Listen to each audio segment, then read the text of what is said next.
E depois de vários testes e alguns trabalhos, finalmente vou trazer para vocês aqui hoje uma análise do Ronin RS4. Se você está em dúvida se esse gimbal pode realmente ser o que você precisa, talvez nesse vídeo eu possa te dar alguns esclarecimentos. Quer saber mais? Não sai do vídeo.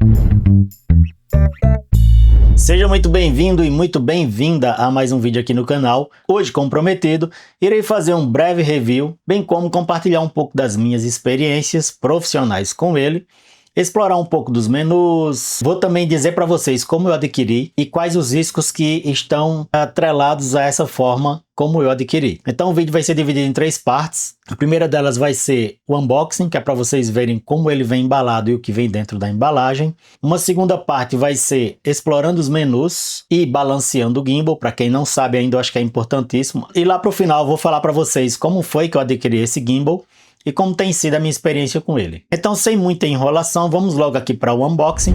Esse é o primeiro volume de 2. Eles mandam bem embalados e separados, que é para exatamente não chamar tanta atenção em termos de volume. Nesse primeiro aqui vem o que? Vem o tripé, que é um tripé bem resistente. Vem aqui também o plate. Inclusive é um modelo de plate quase igual do RS3, onde encaixa o plate menor que vai na câmera. Muito bem construído, assim como todas as coisas da DJI.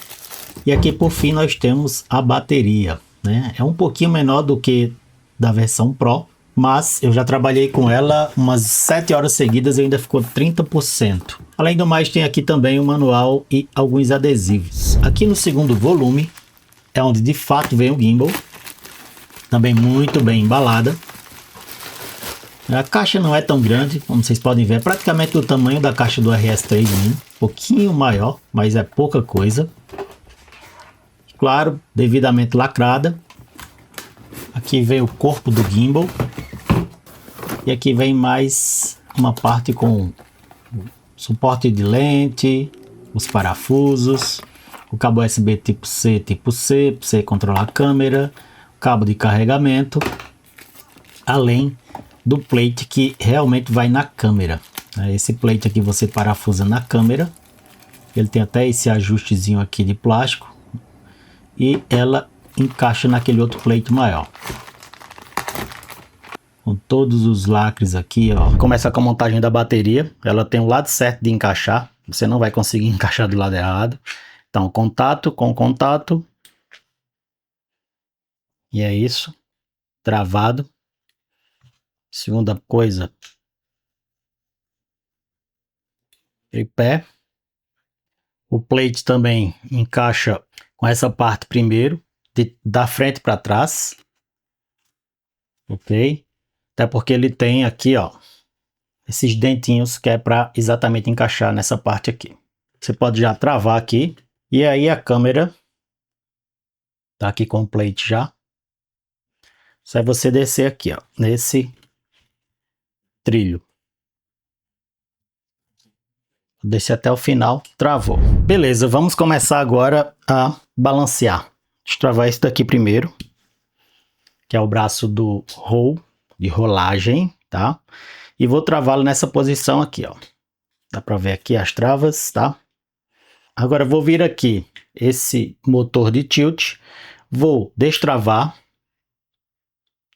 e vou trabalhar nele. Vou deixar os outros dois motores travados, tanto de roll quanto o de pan. Ela está completamente desbalanceada, caindo para frente, certo?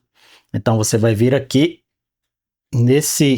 nessa trava, você vai abrir ela para trás e você vai afastar aqui, ó, girando para trás aqui, ó, até ele ficar parado, quase equilibrada. Você tem que equilibrar, né? Se ela não tomba nesse sentido aqui, ou seja, deixar bem regulada aqui. E também nós temos esse outro braço vertical aqui que você tem que deixar a câmera parada em qualquer lugar. Aqui ela quase está parada, ó, tá voltando um pouquinho para frente. Então eu vou abrir essa trava aqui.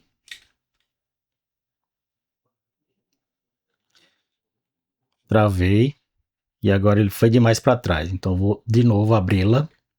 e aí eu suspendo um pouco o peso da câmera e empurro bem de leve. Como isso aqui é Teflon, ele escorrega bem, então vai com calma, senão ele vai escorregar muito rápido e vai passar do ponto, tá? Então a ideia é ele ficar parado aqui em todas as posições que eu colocar. Ele não tá ficando. Isso quer dizer o quê? Que talvez esse ajuste aqui esteja errado. Então eu vou abrir, colocar um pouquinho para frente e fechar. Ó, só foi um pouquinho, tá? Agora ele vai ficar aqui em cima. Vai ficar aqui. Ainda não. Vai ficar aqui. Não. Então precisa talvez um pouquinho mais para frente. E é bem fino mesmo, tá, pessoal? Agora tá quase ficando, ó. Vale lembrar que quando você mexe num eixo, né? Consequentemente, ele interfere no outro. Então, às vezes você já vai estar com ela aqui 100% parada, mas ela não vai estar ficando aqui. Talvez ela vai estar tombando para frente ou para trás. E você vai ter que fazer o microajuste. Agora vamos ver o motor de roll, de rolagem, né? Por isso que ele se chama roll. Vou abrir ele aqui. Vou destravar. E ele está caindo para a direita, certo? Então, uma vez que já está aberto aqui, então mais para frente, ó, eu vou suspender o peso da câmera com essa mão esquerda e vou empurrar devagarinho aqui o braço para o lado esquerdo. Foi um pouquinho demais, suspendo. Esse revestimento Teflon, ele vai muito rápido, então é bom que você faça realmente de pouco em pouco, senão ele passa. Beleza, ela está equilibrada. Para eu saber se esse motor está calibrado, eu tenho que colocar na posição e ela tem que ficar. Se ela ficar, é porque está calibrado, tá? Para esse lado também, se ela ficar, é porque está calibrado. Beleza, agora a gente vai fazer aqui o eixo de pan. E é o seguinte, você tem que colocar ele meio paralelo ao seu corpo, nessa posição. Eu estou aqui exatamente do lado da câmera. E aí você vai tombar para o lado de fora ou para o lado de dentro. E a câmera não pode deitar a lente nem para o lado esquerdo, nem para o lado direito. Por exemplo, ó, ela tá vindo, certo? Então isso quer dizer o quê? Que esse eixo aqui, esse motor, ele tá muito para fora. Eu tenho que colocar ele um pouquinho para dentro, ou seja, para minha esquerda. Coloquei, travei. Vamos lá novamente. Agora foi demais, ó. Ele tá indo para o lado oposto. Então eu vou abrir novamente aqui, tá? Vou colocar um pouquinho para trás. Microajuste mesmo. Vamos lá novamente. Botar ele na posição aqui. E agora ele não está indo nem para um lado nem para o outro. Está calibrado. Vou ligar o gimbal. Uma vez ligado o gimbal, a primeira coisa que você tem que fazer é vir na primeira tela aqui e apertar esse primeiro ícone que significa iniciar a calibração. Vou iniciar a calibração. Demora menos de 1 minuto. Ok, concluído. Beleza? Dessa tela inicial aqui, nós temos 4 opções aqui. A primeira delas é a calibração. A segunda delas é para você ver se tem alguma coisa em desacordo quando você estiver operando. A terceira é esse botão aqui, FPV, ele é bem curioso. Ele só abre essa opção aqui, tá? Que é para você fazer, inclusive aqui, ó. Vou mostrar para vocês de novo aqui, ó. Subir aqui a câmera. Quando você coloca ele na posição do meio, olha o que ele faz aqui, ó. É para você fazer aquele velho orbital. Ele só abre essa opção a mais quando está na opção POV, que você pode usar POV, você pode usar 360 e você pode personalizar. Para personalizar qualquer coisa que existe, pessoal, é só clicar aqui no lápis, ó, e aí você pode configurar suas próprias configurações. Vou deixar aqui em POV, vamos voltar. A outra opção que nós temos é com relação à velocidade de reação dos motores. Por exemplo, aqui eu estou no médio, ou seja, eu estou fazendo uma imagem, vou caminhando para frente. Quando eu virar para algum dos lados, o quão rápido eu quero que o gimbal obedeça. Quer que seja mais devagar ou mais rápido. Então é aqui que você vai configurar, tá? Velocidade de rastreio. Só aparece mais opções aqui nessa primeira porque eu estou em POV. Se eu colocar aqui, por exemplo, em Pan Tilt Follow, ele já mudou o desenho. E aí se eu clicar agora não acontece mais nada. Ele só diz que para eu alterar eu tenho que mexer aqui na chave. Mesma coisa se eu tiver só em Pan Follow. Ele também não permite nada. Aqui dentro nós vamos ter o quê? Descendo primeiramente, é aqui onde você configura praticamente tudo do seu gimbal, tá? A primeira opção aqui, ela diz respeito ao display, que é o auto-lock do display. Por exemplo, aqui ele está configurado para 30 segundos, ou seja, se eu parar de usar ele em 30 segundos ele vai bloquear para evitar que você toque em alguma coisa aí e vá para uma função que você não queira na hora daquela cena que você não pode perder. A outra é com relação ao quão brilhoso vai ficar quando ele estiver bloqueado. E por fim, essa de rotação, ela é para você inverter quando você estiver usando o gimbal de cabeça para baixo. A segunda opção é conexão Bluetooth. Como eu já conectei aqui com essa câmera algumas vezes, se eu for conectar agora e ela estiver ligada, ele já conecta direto. A terceira opção diz respeito a um motor de foco externo, ou seja, eu só conseguiria fazer alguma coisa aqui se eu tivesse um motor de foco e eu não tenho. E essa outra opção aqui são as configurações mais gerais, tá? Do aparelho mesmo. Ó. Tem desabilitar a função de selfie. Selfie é quando você dá 3 cliques e ele vira para você. Rastreio de órbita, eu deixei ela marcada porque ela deixa mais perfeito o movimento, tá? Porque a órbita você faz mexendo no joystick e às vezes, se você for numa velocidade e mudar, fica feio, né? O movimento não fica tão bom. Aqui a opção de trava automática funciona da seguinte forma. Se eu ligo ou desligo, o que é que ele vai fazer? Ele vai dobrar e travar, como vocês estão vendo aí na imagem. Mas eu posso também recentralizar e travar, ou seja, ele vai meio que parar na posição inicial de quando você liga ele, por exemplo. O ideal é desligar, deixar aqui mesmo, porque ele já deixa numa posição boa para você transportar. Também tem como você colocar nada, mas eu não aconselho. Voltando, modo repouso. Esse modo repouso é quando você dá só um clique aqui no botão de liga e desliga e ele vai travar os motores. Isso aqui se aplica quando você vai, sei lá, acabou de fazer uma imagem, precisa para outro ambiente fazer mais um, não quer levar o gimbal completamente armado, até para poupar a bateria, né? Então ele vai travar os motores e fica muito bom. No Ronin RS3 isso já funcionava muito bem e agora está mais aprimorado ainda, beleza? Modo silencioso, eu confesso a vocês que para mim não fez muita diferença, eu não escutei nenhum blip em nada que eu tenha feito. Modo manual, você pode configurar os motores manualmente, a inclinação, giro. Se você configurou alguma coisa que se arrepende, nós temos aqui recuperar os parâmetros. E aqui nesse, para você fazer uma leitura do que pode estar errado. De repente, se o gimbal estiver dando algum erro, você vai mandar ele fazer essa verificação e ele vai apontar para você o que é que está errado ali, o que é que você pode ver se precisa de conserto ou não. Aqui mais para baixo nós temos idioma, informações de dispositivo, versão do firmware que você pode inclusive atualizar pelo app e beleza, é isso. Vou voltar para a tela inicial.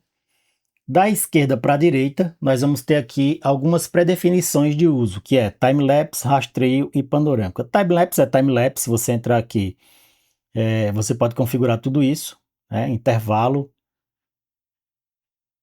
de uma posição para outra, quantos FPS você quer, tudo bonitinho aqui. Avançar, eu posso criar posições, ó. Inclusive essas posições eu posso configurar todas elas. Me arrependi, posso aqui apagar. Ou seja, isso aqui é para você fazer, sei lá, um time-lapse assim, panorâmico. Começar de uma posição X à esquerda e terminar de uma posição Y à direita. Beleza? Rastreio, isso aqui é legal para quê? Por exemplo, pode simular em algumas situações, não com a agilidade nem com a velocidade daqueles braços robóticos. Por exemplo, eu tenho uma cena que vai ter um movimento de câmera e eu vou precisar fazer uma máscara nesse movimento. Então eu posso pré-configurar aqui quais posições eu quero do meu gimbal e uma vez iniciado ele vai começar esse rastreio. Então se eu tiver de refazer essa cena 10 vezes eu vou ter a precisão que ele vai começar o quadro em um determinado momento, determinado lugar, determinado enquadramento e vai terminar exatamente igual. Sendo assim, eu consigo fazer máscaras na pós, sem muito sofrimento, tá? E o modo panorâmico é para você fazer pan, né? 9 fotos, 3 fotos, aquela mini esfera. E eu posso também fazer uma opção aqui, manual. Beleza, agora vamos aqui para o último menu. É o menu aqui de configurações mesmo das teclas, tá? Primeiramente, nós temos aqui velocidade do joystick, que nada mais é do quão rápido o gimbal vai se mover quando eu fizer o uso, né, do joystick. Aqui ele vai mais lento, tá vendo? Tá um pouco subexposto aí, pessoal, para ver aqui as informações se não estoura, tá? Então, quanto mais lento o tempo de resposta. Aqui é com relação, aqui ele escreve estabilização, mas na verdade é smoothness em inglês, que é exatamente o seguinte: eu faço o movimento e eu quero que ele pare quando eu tirar o dedo ou que ele continue um pouquinho mais para deixar esse final de movimento mais orgânico. Então é aqui que você configura. Muito baixo, por exemplo, aqui, ó. Vamos ver se dá para ver aqui o braço se mexendo, ó. Aí eu tiro, praticamente ele para, ó. Médio, ele continua um pouquinho, ó. Alto, ele continua um pocão, tá? Então é exatamente aqui que você configura isso. Aqui nós temos a função do Roll. Roll, na verdade, é esse botão aqui da frente, tá?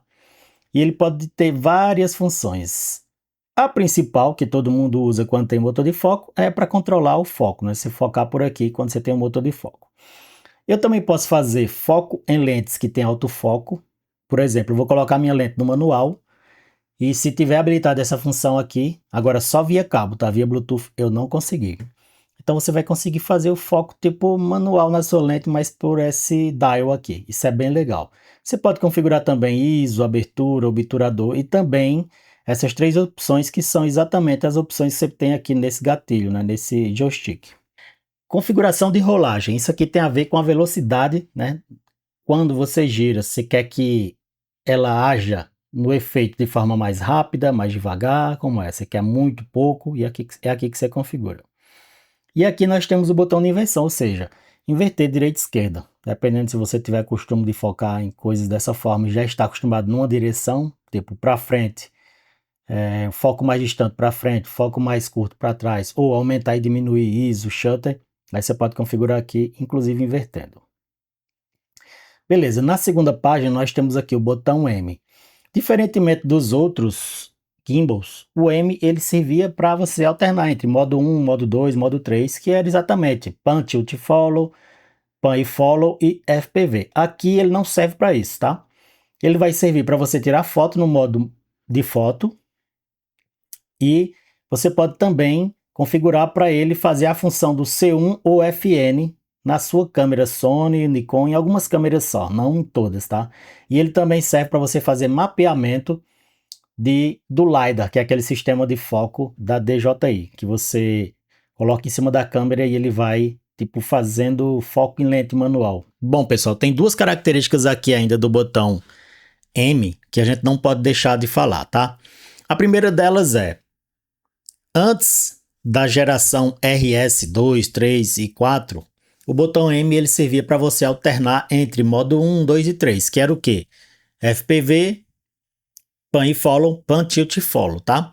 Ele não tem mais essa função. Além dessas duas que eu já falei anteriormente, que você pode configurar, tem uma que é padrão, que se você segurar pressionado e apertar duas vezes o gatilho, ele vai colocar ou tirar do modo esportivo. Ou seja, quando você estiver fazendo uma cena que requer um tempo de resposta dos motores muito mais rápido, é aí que você vai utilizar. Para onde foram essas funções do botão M da família antiga, né, da geração antiga? É exatamente aqui do lado, ó. É exatamente aqui. Essa chave nova que nós temos do lado direito do gimbal, que você vai alternar entre Pan, Tilt, Follow, Pan e Follow e FPV. E vamos continuar. Aqui é com relação ao torque do motor, do foco, tá? Se você quer uma resposta baixa, média ou alta, ou seja, muito responsivo. Mas é só se você tiver um motor também, né? E aqui nós temos também configurações para o gatilho, tá, pessoal? O gatilho eu posso configurar para trava os motores ou para colocar no modo FPV, é como se fosse um atalho. Vou deixar aqui em trava de estabilizador, vou voltar. Se eu pressionar e mantiver pressionado, ele vai dizer, ó, trava do estabilizador. Para eu travar, eu só preciso tocar aqui embaixo, ele ficou amarelo. Isso é bom para você fazer um traveling, deixar a câmera parada focando para o objeto que você quer. E se tiver configurado lá para você deixar no modo POV, é basicamente isso. Você vai segurar também e vai tocar aqui, ó.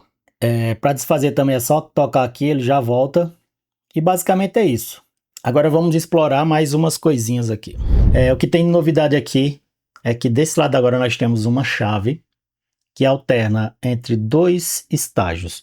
O de baixo aqui é a função do joystick, tá? Então, caso você tenha um gimbal desse, acabou de pegar e está tentando usar o joystick e não está funcionando, não se preocupa, é só porque certamente a chave não está aqui para baixo, ela está para cima. A função dele estando para cima está com a opção de servo de zoom, ou seja, tem algumas lentes, como essa que está aparecendo aqui agora, que elas têm um sistema de zoom e é um sistema eletrônico que você consegue operar a partir de algumas câmeras e agora também a partir do gimbal. E quando você estiver com a sua câmera conectada via cabo ou Bluetooth, você vai conseguir operar esse zoom. Isso é bem legal.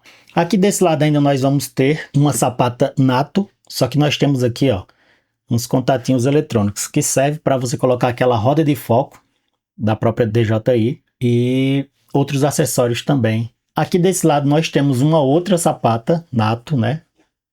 Só que dessa vez a gente não tem contatos, tá? É só para você encaixar mesmo, ou manopla dupla, ou um sistema como esse aqui, que você encaixa. Aqui na parte de cima, na parte frontal, no braço vertical do motor de tilt, nós vamos ter duas portas USB tipo C. A primeira delas é para você conectar um follow focus externo, e a segunda é para você plugar um sistema de transmissão sem fio. Virando aqui o gimbal, aqui na parte de dentro desse mesmo eixo de tilt, a gente vai ter uma outra porta USB tipo C que serve para você controlar a câmera, ou seja, você vai plugar o cabinho aqui e plugar na sua câmera, e aí você vai ter todo o controle. Aqui na parte da frente ainda nós vamos ter os dois botões que tem em todos os gimbals, que é o de foco e para outras funções que você pode configurar, e também o gatilho que, dando um clique duplo, ele volta para a posição original. Aqui nós vamos ter a trava do motor de pan. Todas elas são eletrônicas, mas você pode travar e destravar manualmente também. Motor de roll. E por último aqui, nós vamos ter a última trava, que é exatamente do motor de tilt. Eu vou mostrar para vocês agora como colocar na vertical e como isso é prático. É óbvio que quando você fizer isso, você vai ter que balancear novamente, mas eu não vou fazer porque o vídeo já está muito longo. Então a primeira coisa que nós temos que fazer é abrir essa trava aqui, ok? Deixar ela suficientemente folgada. E aqui desse lado, a gente vai ter uma trava, ó. Você vai apertar essa trava e ele vai desacoplar. E aí a câmera vai ficar nessa posição. Vou encaixar lá.